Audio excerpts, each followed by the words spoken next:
For many years, a kingdom waited for an heir.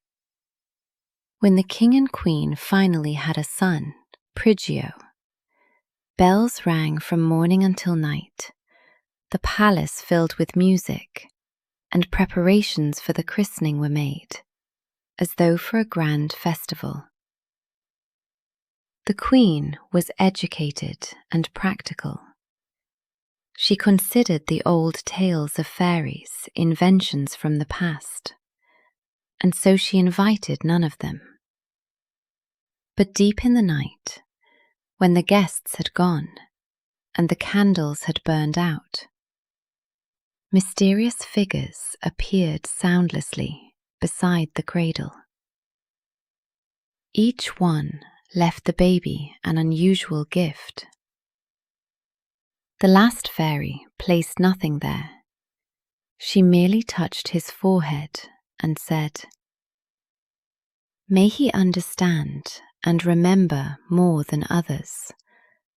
But one day, he will have to learn that knowing a great deal and being wise are not the same thing." The king and queen took these words for a kind wish, unaware that the invisible gift would prove the most important and the most difficult of all. In the morning, strange presents were found beside the cradle. On the carpet lay an unusual pair of travelling boots, a dark cloak, a small rolled-up rug, a silver mirror, a little flask bearing 2 lions, and a soft, old-fashioned cap. The queen examined everything carefully and merely shrugged. The objects were skillfully made, but to her they seemed like expensive trinkets from a long-vanished age. Still, she would not allow them to be thrown away. Perhaps someday a court historian would find value in them. At her command, servants carried the gifts to the Western Tower, where furniture slumbered beneath linen covers. The air smelled of dry wood, and dust drifted slowly through the shafts of sunlight. The objects were placed in a heavy chest beside old paintings and archives. The key turned in the ancient lock. The king soon forgot about the gifts, and then so did the queen. For almost 30 years, 6 impossible objects waited quietly for a man who, as yet, did not even believe they existed. Prigio learned to read so early that before long, no one could remember exactly when he had opened his first book. Everything he read seemed to remain in his memory forever. A single explanation from his teachers was enough, and within a few years, the boy was asking questions about matters they themselves pondered. He easily mastered languages, history, arithmetic, the workings of machines, the properties of plants, and the laws of nature. The king was proud of his son and gladly presented him to ambassadors and scholars, assuring them that Prigio would one day become a great ruler. The boy himself did not boast. He simply enjoyed understanding why the world worked as it did. But whenever someone made a mistake, Prigio invariably corrected them. He sincerely believed he was helping. That was why he was especially surprised when, instead of gratitude, he was met with a cold look. Understanding how things worked proved far easier than understanding people. A few years later, Prigio had two younger brothers, Enrico and Alfonso. They grew up together, but with every passing year, it became clearer how differently the three of them understood the world. Enrico felt more at ease in the saddle than at a writing desk. He knew horses, never lost his bearings on an unfamiliar road, and possessed the quiet courage of a man accustomed to taking action. Alfonso remembered the servants' names, spoke as easily with ambassadors as he did with grooms, reconciled people who had quarreled, and noticed another person's unease before anyone else did. Prigio loved his brothers and willingly helped them with their studies. But talents that could not be confirmed by a book or a formula seemed less serious to him. His brothers still admired him, but they told him about their doubts less and less often. They knew Prigio would immediately explain what they should have done. The family remained close, but along with the brothers, the first distance between them quietly grew as well. By the age of 30, Prigio had long been sitting beside his father at council meetings. Before him lay road maps, trade agreements, tax calculations, and reports from the provinces, and almost no error escaped his notice. Once he spotted an incorrect figure in the treasurer's report and saved the treasury from serious losses. Another time, after studying old maps, he proposed changing the route of a canal, and several villages were no longer flooded every spring. The king entrusted his son with the most difficult matters more and more often, and saw in him an exceptional future ruler. But the councillors left their conversations with Prigio feeling tense. He never humiliated them intentionally. He simply explained their mistakes so thoroughly and flawlessly that all they could do was silently admit their own incompetence. Prigio himself considered such conversations a success. The king, however, gradually began to notice that his son had learned to save money and villages, but had not yet learned how to preserve the dignity of the person who had made a mistake. At a family dinner, Alfonso recalled an elderly soldier he had recently spoken with in the garden. The man had told him about a grueling campaign through the northern mountains, about the cold, the hunger, and a companion he refused to abandon, even though he himself could barely stand. Alfonso spoke warmly and clearly admired the old man. Prigio listened carefully, but soon pointed out that the dates did not match. Then he explained that the stated distance could not have been covered in so few days, and that the fortress the soldier had mentioned was built much later. At first, Alfonso tried to object, then fell silent. After dinner, the king said to his son, "He was not telling you about chronology. He was telling you about a man he respects. But respect does not make an incorrect date correct." The king sighed. A person can analyze a story without a single error and still fail to understand why it was told. Those words stung Prigio, although he was not yet able to agree with them. A few weeks later, the ruler of a small neighboring province came to court with his daughter, Rosalind. She spoke calmly, listened attentively, and was equally happy to ask about history, plants, and old local legends. At dinner, the conversation turned to a lake in her lands. Rosalind told them the legend that it had been formed by the tears of a woman who had waited many years for her husband to return from war. Prigio immediately explained that the lake had been formed much earlier due to the nature of the rock and the underground waters, and he even gave its approximate age.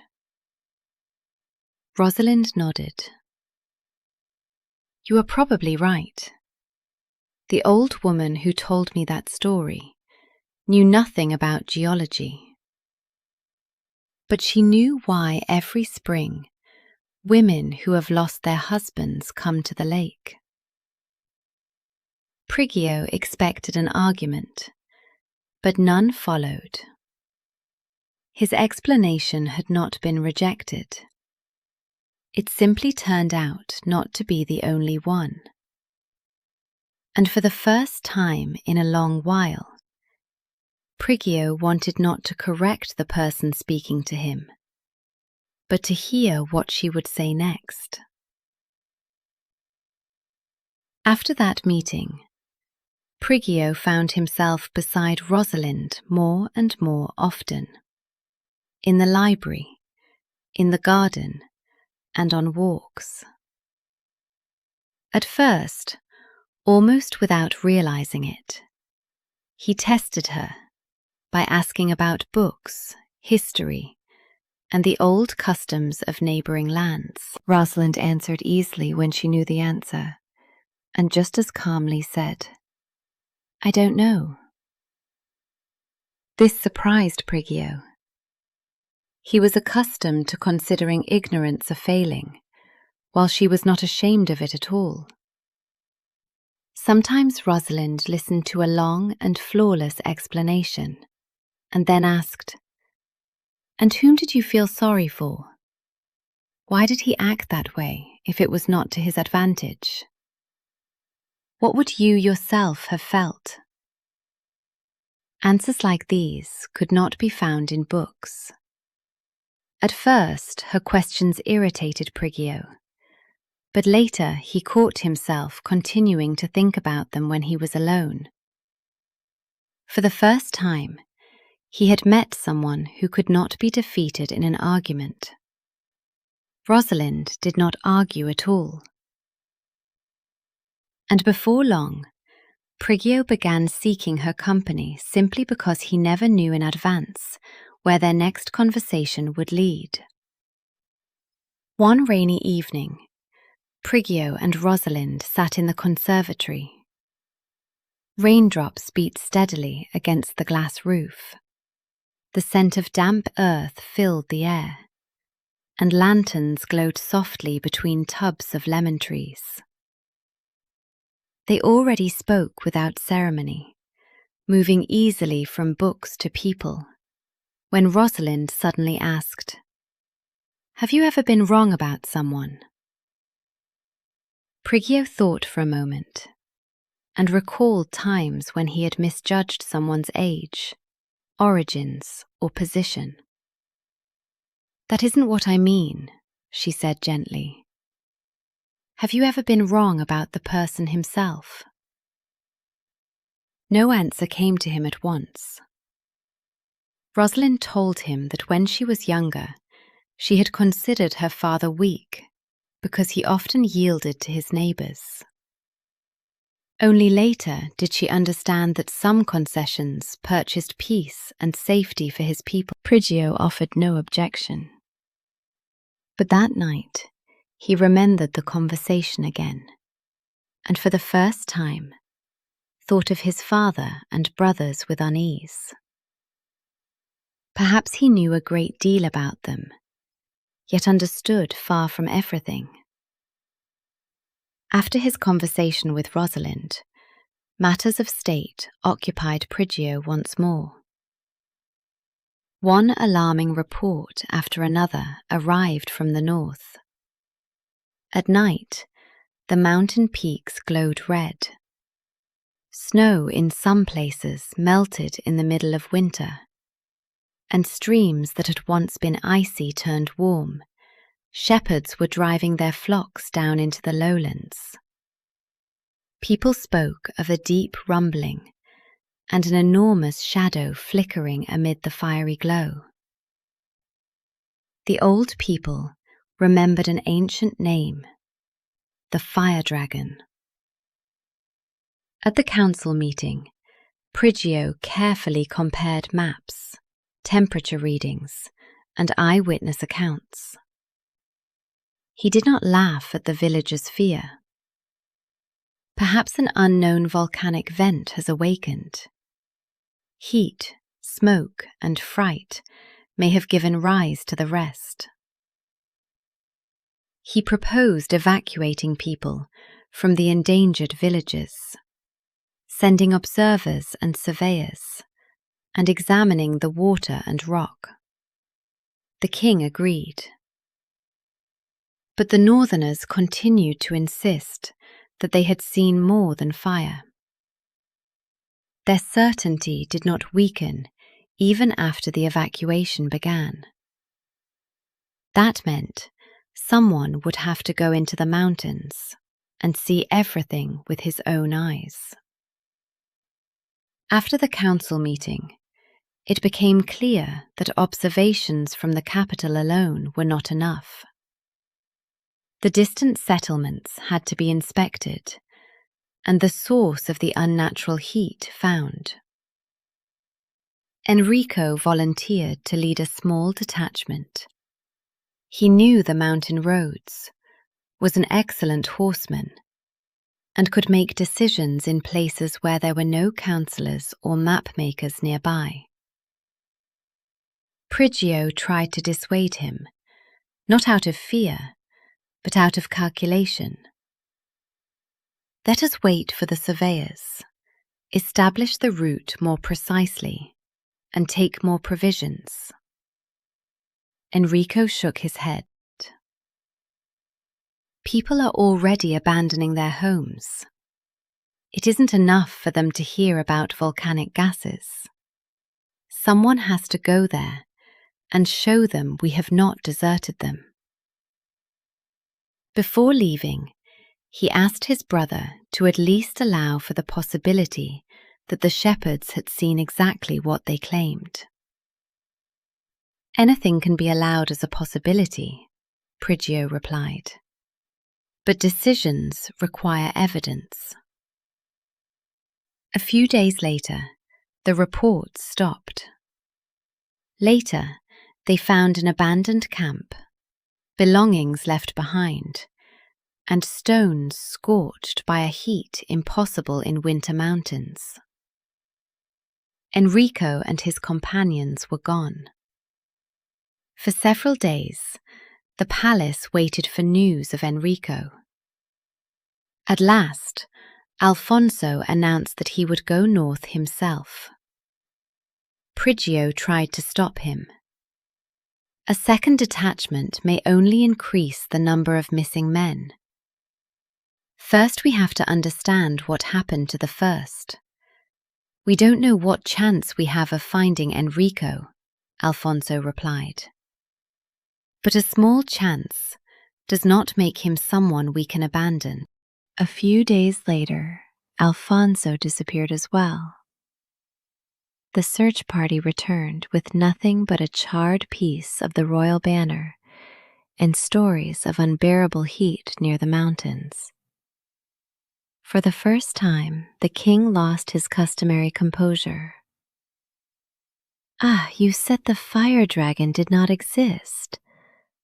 "Ah, there was no evidence then," Prigio replied, almost mechanically. "And now there is." When his father left, Prigio remained alone among the maps and reports.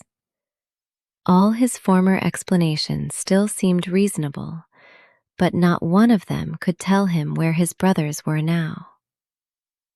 The king traveled to the northern residence to direct the search for his sons.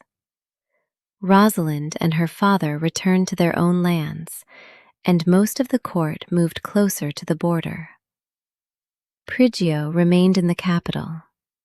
He studied the reports, checked the routes, recalculated the distances, and devised plans for new expeditions. Work helped him not to think, but in the evenings the palace became too quiet. Prigio heard the ticking of clocks, the rain against the windows, and his own footsteps in the long corridors. Enrico's forgotten gloves lay outside his room. On Alfonso's table remained a road map and a mug that no one had put away. Prigio suddenly realized that no one ever came to him simply to talk. He remembered how people used to begin telling him about their doubts, and how he almost immediately turned their words into a problem and offered a solution. The thought was more unpleasant than any error in his calculations. The palace had emptied in a matter of days, but the silence around Prigio seemed to have been building for much longer. While sorting through archival reports about the northern mountains, Prigio found a reference to a detailed map of the passes made during his grandfather's reign. There were no modern copies. An elderly archivist remembered that some of the old maps had been moved to the Western Tower many years before. Late that evening, Prigio climbed there himself with a lamp and a heavy key. The seldom used staircase was cold, the banister was covered with dust, and the lock yielded only on the second attempt. Beyond the door, the air smelled of dry wood and old paper. Furniture stood beneath linen covers. Paintings faced the wall, and dark chests lined the walls. While searching for the map, Prigio noticed several objects that looked strangely familiar. He had once seen them in an old depiction of his own christening. A palace chronicle lay nearby. It said that the gifts had been left by fairies, whom the queen had not invited. Prigio smiled at the ancient chronicler's credulity, but nevertheless set the lamp closer and began to examine the discoveries more carefully. Prigio did not believe the chronicler. He decided to test the old gifts as he would test unfamiliar mechanisms. First he examined the boots, the leather, soles, seams, and fastenings. Finding nothing unusual, he put them on and thought of the opposite side of the room. The next instant, he was standing there. Prigio froze. Then he marked his starting point with chalk, measured the distance, and repeated the experiment. The result did not change. The dark cloak likewise contained no hidden device. Yet while wearing it, Prigio vanished from the mirror, and a servant passing by did not notice him. The little rug carried him wherever he intended to go. Instead of his face, the silver mirror showed him the palace road far below. Prigio searched for threads, magnets, openings, and optical tricks. There were none. One occurrence could be dismissed as a deception of the senses. Two could be called coincidence. But a repeatable experiment became a fact. For the first time, Prigio faced something whose truth did not depend in the least on whether he was capable of explaining it. Prigio remained in the tower until dawn. Laying the discoveries out before him, he wrote everything down precisely. What had happened, under what conditions, and how many times each experiment had been repeated. He wanted to find an ordinary explanation. Then the world would become as it had been before, comprehensible and neatly ordered.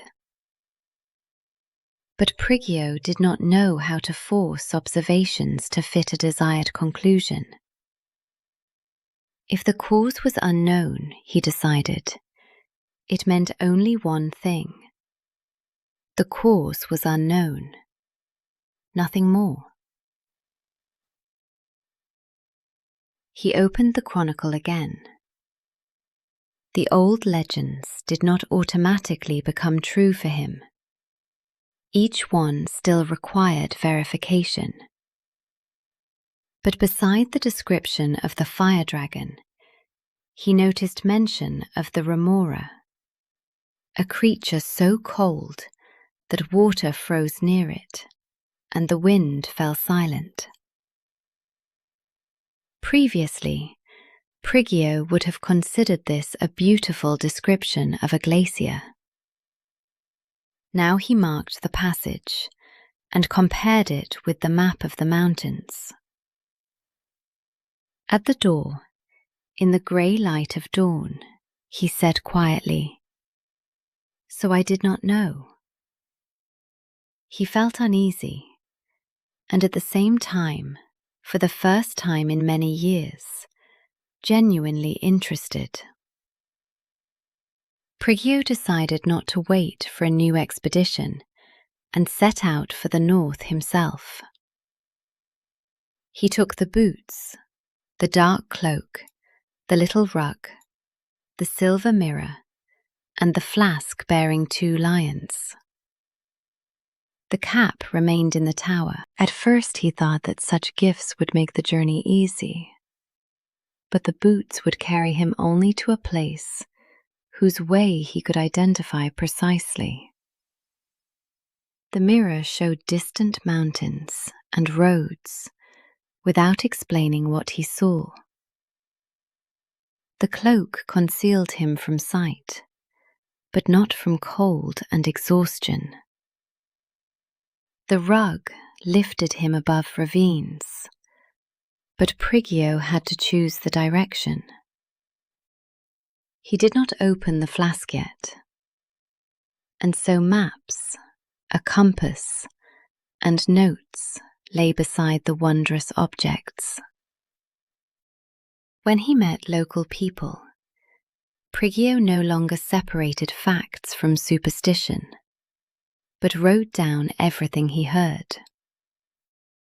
And he noticed that even the legends precisely identified the places where heat appeared, the times when the rumbling came, and the direction in which the animals fled. The fairies had not given him answers, but new tools. He still had to think, test, and choose for himself. The further north Prigio travelled, the quieter the villages became. The houses stood intact, but cups had been left on tables. Children's wooden horses and forgotten baskets lay beside doorways, and unfastened shutters banged in the wind. The tracks of wagons that had departed in haste were still visible on the road. Snow lay everywhere, except for several rocky patches where the ground remained damp and warm. The water in a stream, was also unusually warm. In one village, an old miller had stayed behind to watch over his neighbours' homes. He spoke of a rumbling at night that sounded like slow breathing, and of animals becoming restless even before the red glow appeared. Prigio did not explain the movement of hot air to him. He asked about the time, the wind, and the direction of the sound. The answers led him to Enrico's route. Before long, he found hoof prints, an old fire pit, and a scrap of cloth caught on a broken branch. For the first time, Prigio understood that a person might be mistaken about the cause and still describe exactly what he had seen. The tracks led Prigio into a small valley between the cliffs. Enrico's camp stood there.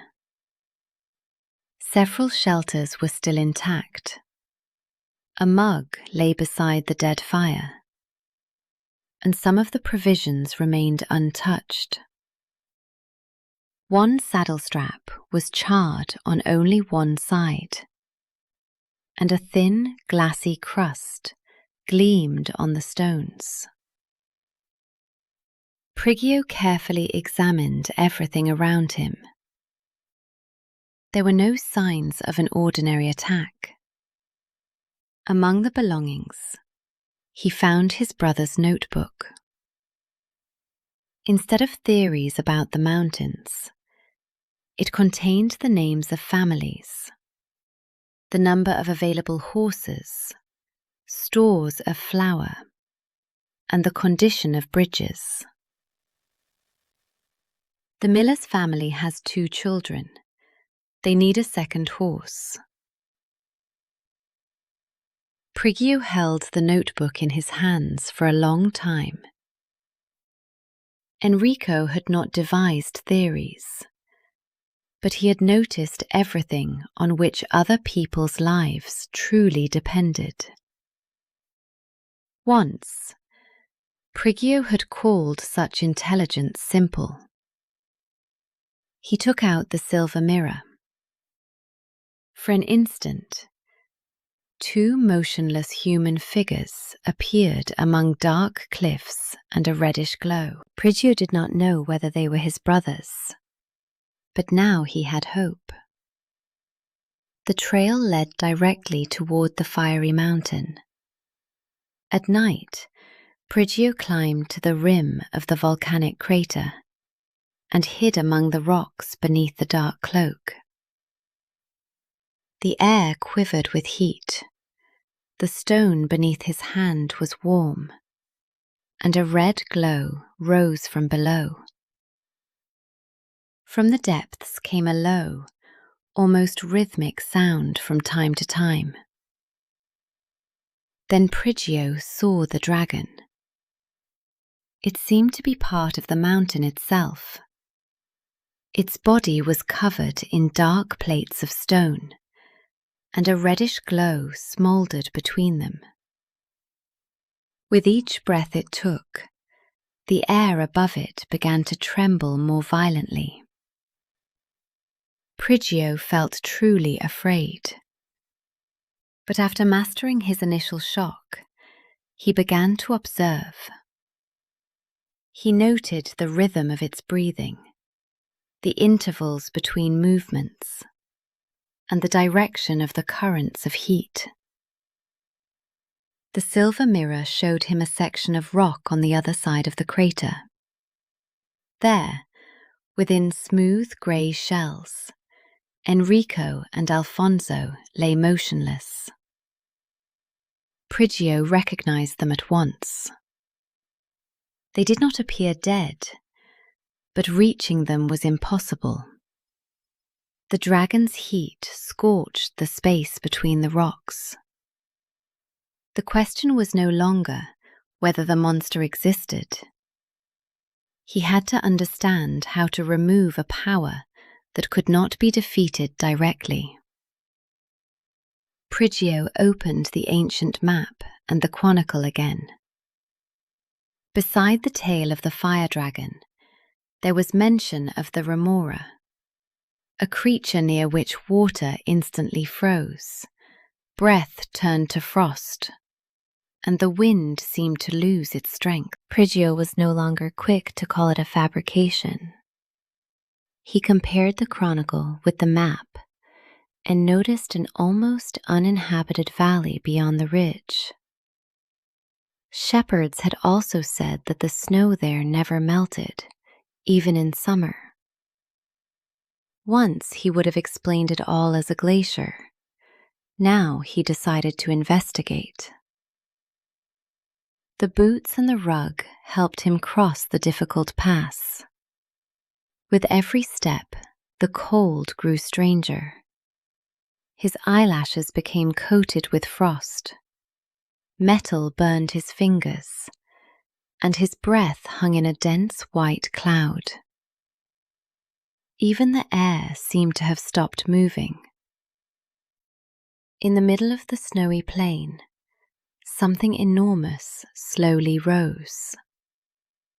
It was almost indistinguishable from the ground, as though the frozen slope itself had begun to move. Prigio understood that the second legend too described not an image, but a living creature. Prigio did not act immediately. For several days, he observed both creatures with the aid of the boots, the rug, the cloak, and the silver mirror. Near the dragon, snow vanished and stones grew hot. Near the remora, water seized into ice, and even the moisture in the air settled on the cliffs in crystals. Ordinary weapons seemed meaningless against such power. Prigio tried to find a way to reach his brothers unnoticed, but the heat blocked every approach. Then he reread the chronicles and noticed that the domains of the two creatures had never crossed. The idea did not come to him at once. What would happen if impossible heat met an equally impossible cold? Prigio did not know the answer, so he calculated the distances, the wind, the uninhabited valley, and the possible paths of both creatures. Then he checked everything again. In the past, he would have wanted to prove that his idea was correct. Now, before anything else, he looked for the ways it might harm others. At last the plan became clear. Instead of defeating the two forces separately, he would make them meet. Prigio chose an uninhabited valley between the domains of the fire dragon and the remora. He studied the terrain, the wind, the distances between the passages, and the speed of both creatures, marking primary and alternate routes on the map. Under the cloak of invisibility, he left a stone heated by the dragon near the remora, and a piece of ice, frozen by the remora's cold, beside the fiery crater. But the calculation failed. The dragon turned in a completely different direction. Prigio did not repeat the mistake. At the foot of the mountains, he questioned an old shepherd who had noticed that after a strong wind, the heat sometimes travelled along an ancient trail. Once, Prigio would have considered the expression too imprecise. Now he clarified the time, direction, and frequency. This revealed the dragon's true path. Prigio redid his calculations, combining his measurements with the shepherd's observation. This time, everything matched. By evening, the fire dragon and the remora were moving slowly toward the same valley. Prigio's most difficult calculation had succeeded only because there was room in it for another person's knowledge. That night, Prigio watched the valley from a safe height through the silver mirror. The fire dragon approached from one side. The snow sank, the stones heated, and the air quivered. From the other came the remora, and frost spread across the grass behind it, while puddles covered over with ice. When the two forces met, the hot stone turned white with frost, and the snow became water, only to begin freezing again at once. Thick white steam enveloped the valley. From within came only a low rumble, the cracking of stone, and the roar of water. For several hours, Prigio could see nothing, and for the first time, he could neither correct the calculation nor alter the plan. All he could do was wait. By dawn, the steam had dispersed. In the dragon's place lay an enormous, motionless mass of dark, cold stone. The remora had disappeared, and meltwater already flowed down the former icy slope. The way was open. Prigio did not even think of victory. He remembered Enrico and Alfonso and set out for them immediately. Prigio hurried to the place where he had previously seen his brothers in the silver mirror. The valley was already changing. The red-hot stones were cooling. Meltwater ran down from the ledges, and a faint smell of heated stone still lingered in the air. Enrico and Alfonso lay where they had before, encased in smooth grey shells that resembled solidified glass. Prigio carefully separated the crust in small pieces until at last he freed them both. His brothers were alive. They were barely breathing, and their skin remained cold, but neither his voice nor his touch brought them back to consciousness. Prigio did everything he had once been taught, checked their pulses, warmed their hands, and tried to wake them. Nothing helped. Then, among his belongings, he noticed the small flask bearing 2 lions.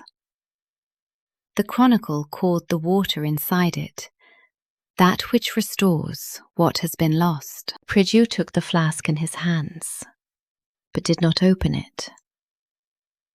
After everything that had happened, he understood all too well that the unknown should first be tested, especially when the price of a mistake was another person's life. Prigio remembered the lines in the chronicle about water that restores what has been lost, but he did not dare give it to his brothers at once. He understood especially well now that an error in calculations could cost money, while an error made beside another person could cost far more. Nearby, he noticed a wild rose bush dried out by the heat. Its grey branches snapped at a touch. Prigio selected one and let a little of the water fall onto it. At first, nothing happened. Then the dry bark slowly darkened, The branch became supple, and a tiny green bud appeared beside a thorn. A minute later, a young leaf unfurled. Only then did Prigio return to his brothers and moisten their lips with a few drops. First Enrico's fingers grew warm. Then both men began to breathe more deeply, and their eyelids trembled. Prigio waited in silence. At last Enrico opened his eyes, looked at him, and asked hoarsely, "Why do you look as though you haven't slept in a week?" For the first time in many days, Prigio smiled. The three brothers were together again. Enrico and Alfonso recovered slowly. For them, the days that had passed had almost vanished. It seemed they had seen the fire dragon only moments ago. Alfonso looked his brother over and gave a weak smile. "So you finally decided to investigate your volcanic phenomenon in person?" Prigio began in his usual way. "My original hypothesis was based on the data available to us at the time, and therefore—" He stopped. All of it remained true, but for the first time, the explanation did not seem to be the most important thing. "Forgive me," Prigio said. "Not only for the dragon. For too long I thought I understood more than you did, because your abilities could not be measured by an examination. Enrico, I read your notebook. And you, Alfonso, you always understood people better than I did." Enrico held out his hand to him. "We never wanted you to become less intelligent. Sometimes we simply wanted to be your brothers, not your students," Alfonso added. "Then help me start over," Prigio said quietly. "First help me stand," Enrico replied. And for the first time, the distance between them became a little smaller. When the brothers were strong enough, they set out for home by the ordinary road. Prigio could have used the boots or the rug, but the northern villagers were only beginning to come back to life, and now he did not want to leave people behind for the sake of his own convenience. Meltwater had washed out the roads, several bridges were damaged, livestock had gone missing in some places, and wells had dried up in others. Enrico quickly determined which horses could withstand the journey and where heavy carts would be able to pass. Alfonso spoke with the families and once reconciled two villages that were arguing over provisions and a temporary road. Prigio calculated how to reinforce the bridges, drain the water, and distribute materials. In the past, he would involuntarily have compared all this with his own knowledge. Now he saw it differently. He could design the best bridge. Enrico knew how to get the stone to it. Alfonso knew how to persuade the neighbors to build it together. In the evenings, the three brothers sat beside the same fire and calmly discussed the next day, no longer as teacher and students, but almost as equals. News of Enrico and Alfonso's rescue reached the capital ahead of their detachment. Residents, servants, and courtiers gathered at the city gates, many of them having lost hope of ever seeing the princes alive again. When the brothers entered the city, Prigio let Enrico and Alfonso ride in front. People reached out first to them, greeting them, calling their names, and laughing with relief.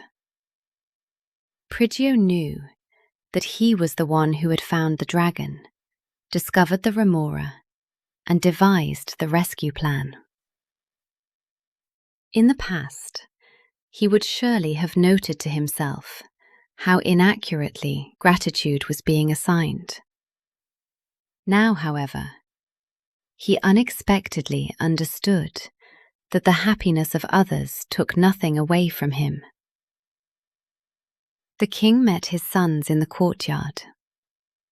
First he embraced Enrico and Alfonso tightly, then walked over to Prigio.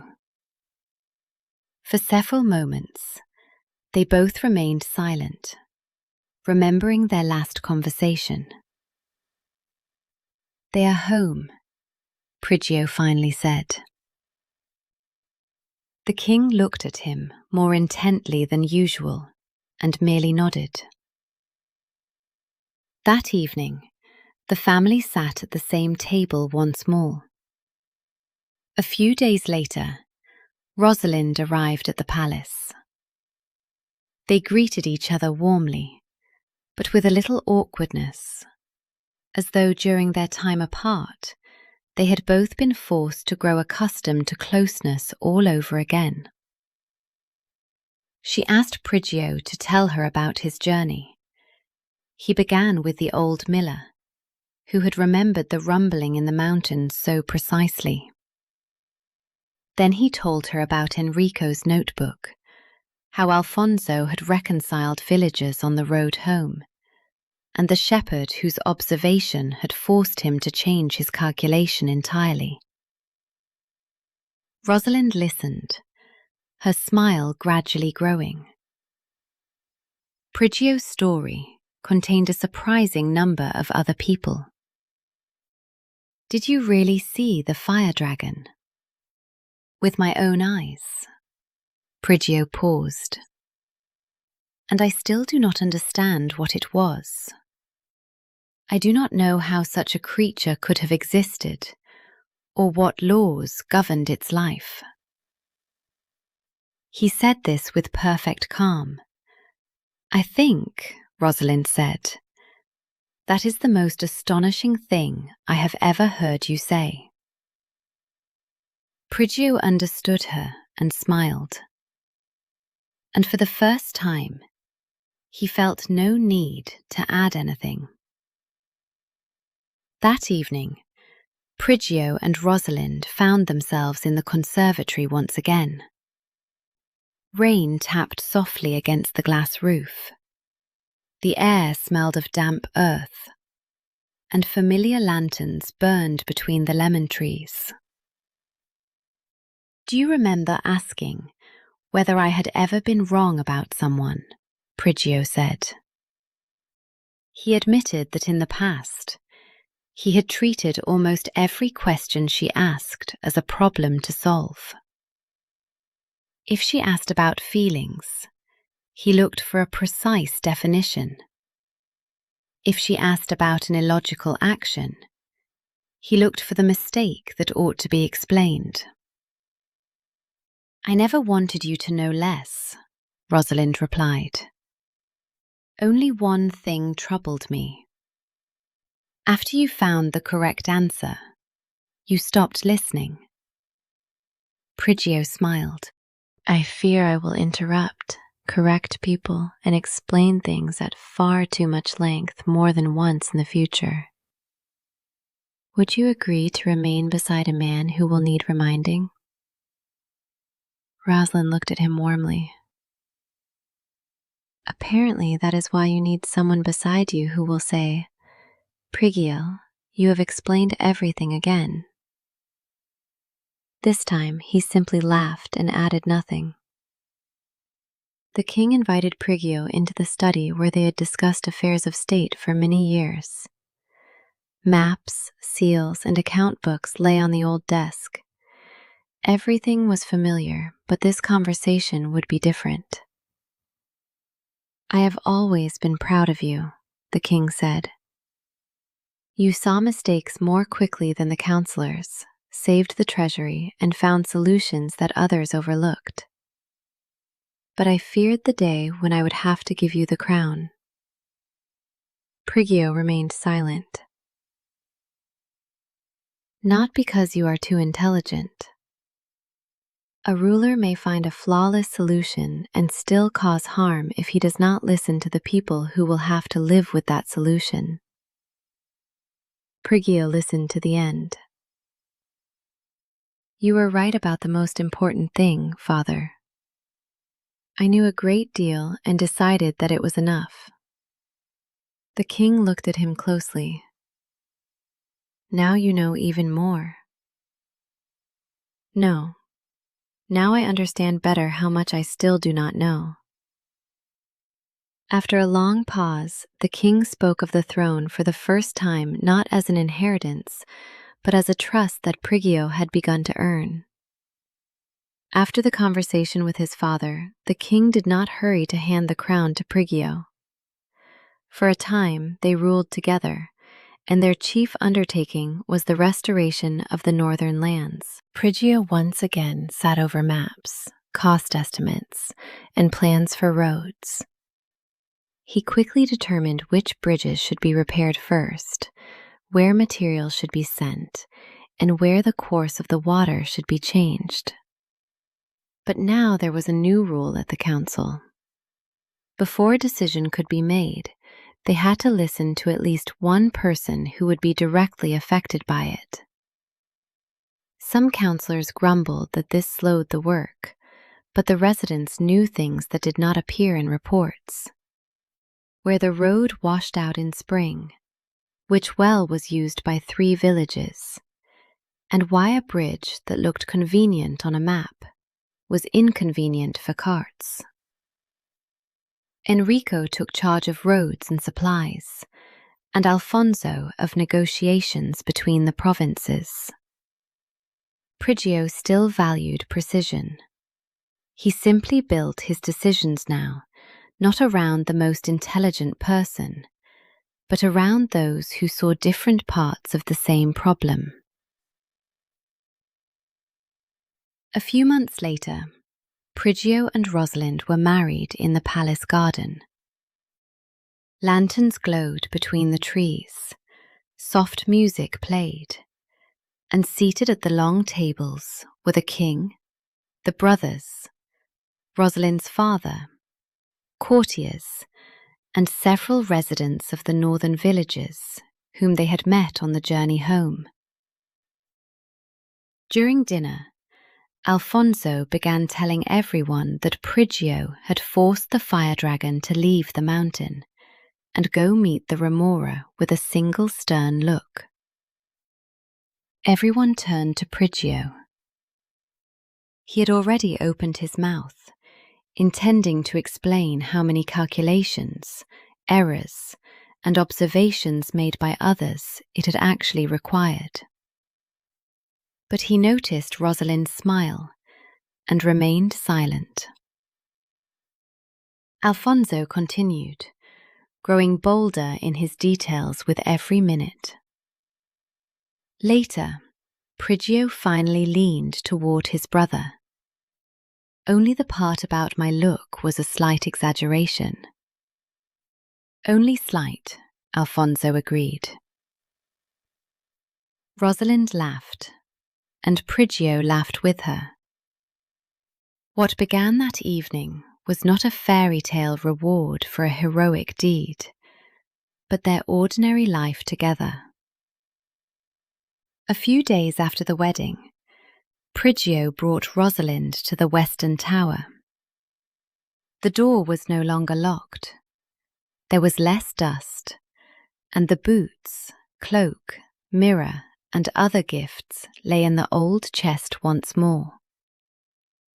The soft, old-fashioned cap was the last one remaining. According to the chronicle, it could grant its owner one true wish. You could wish to become a little less unbearably clever, Rosalind said with a smile. Prigio chuckled, but picked up the cap all the same. Once, such a solution would have seemed flawless to him. Find the defect and correct it all at once. Now he knew that his intelligence had never been his enemy. Because of it, the villagers and his brothers had been saved. His mistake had been to consider everything he himself could not do less important. Prigio held the cap a little longer, then returned it to the chest. "Nothing?" Rosalind asked. Nothing.